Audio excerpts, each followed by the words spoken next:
Undertaking ని ఎత్తగొట్టేసి 1990 GO 311 Andhra Pradesh gazetted ప్రకారము పరధర్మ పరమత పర విశ్వాసము ఉన్న వ్యక్తులు మేము హైందవ మతాన్ని నమ్ముతాము, వెంకటేశ్వర స్వామిని ఆరాధిస్తాము, నమ్ముతాము అని అండర్టేకింగ్ ఇస్తే తప్ప లోపలికి కాలు పెట్టడానికి వీలు లేదే. దాన్ని నువ్వు సెప్టెంబర్ 2020 రోజు నీ చిన్నాయన అయిన సుబ్బారెడ్డి ఎట్లా తొలగించినాడు? అండర్టేకింగ్ ని తొలగించిన నీకు మా వెంకటేశ్వర స్వామి మీద నమ్మకం ఉన్నట్టు ఎట్లా నమ్మమంటావు? ఈ అండర్టేకింగ్ ఈరోజు నువ్వు సంతకం పెడతావా? కింద నుంచి నడుచుకుంటూ పోతావా పైదాకా? మరి 18 సార్లు నెయ్యి బాగలేదని రిజెక్ట్ చేస్తేవే, మరి అప్పుడు చంద్రబాబు నాయుడు గారు లాగా నువ్వెందుకు బయటకు వచ్చి చెప్పలే? 18 సార్లు రిజెక్ట్ అయింది, ఈ రిజెక్ట్ అయిన దాంట్లో ఇవి ఉన్నాయి కాబట్టి వెంకటేశ్వర స్వామిని ఇప్పుడు మనం పవిత్రం చేయాలి, హోమాలు చేయాలని ఆ దినం నువ్వెందుకు బయటికి రాలే?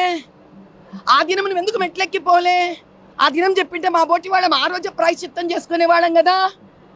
ఎందుకు చేయలే నువ్వు? డ్రామా నడుస్తుందా? ఓట్లు కావాలా నీకు?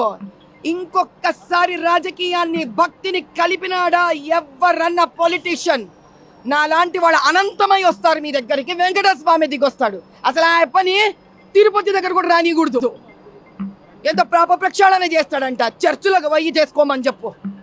వస్త్రాలు, తలంబ్రాలు, ముత్యాలు ఎవ్వరు ముఖ్యమంత్రి అయినా ఇస్తారు కదా. రేపు నువ్వైతావప్ప ముఖ్యమంత్రి, నువ్వు తీసుకుపోవాలి కదా.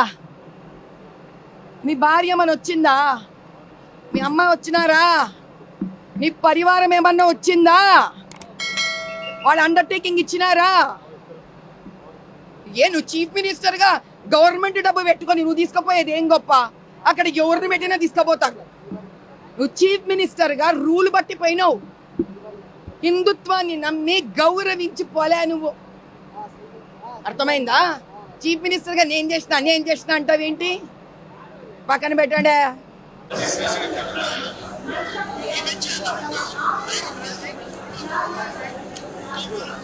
అర్థమైతే